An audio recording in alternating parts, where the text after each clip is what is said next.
Baphawulile-ke nebabukeli mayelana nalokwenyuka kwenzengo yapetroli, parafini nedizili. Ukuba khona kweyibhelu akade zikhona nokwehluleka njeke kukahulumeni wethu cha okhombisa ukuthi usehluleke wancama yizwe umsakazi yezinye zezinto ezisilimazayo kakhulu.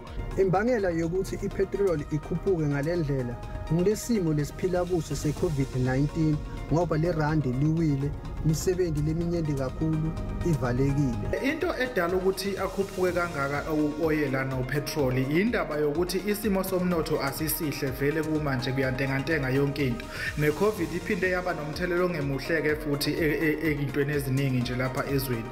Kuze kukhuphuke lamafutha etimoto kungoba kuletinye tindzawo kuye kwaba khona monakalo. So lamafutha etimoto ngiko atholakala emba eColo.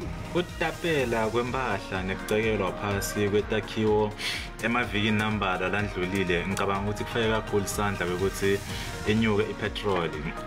Nako lokuthi nangakhumbula kahle kugcine lapho sekufika khona lapho ukuthi abantu bese batapela khona ipetroli kulamanye amagarashi. Ipetrol ukudemand yiyo lokho kwenza ukuthi iyo inyuke imihla le. Iye yenza ukuthi inyuke imihla le emsasazi.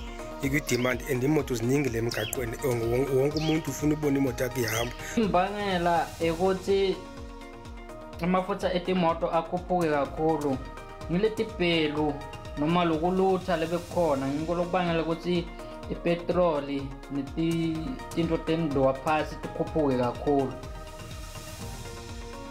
Lena ke mibone babukeli SABC angeke ithreso kuphendulela ngayo.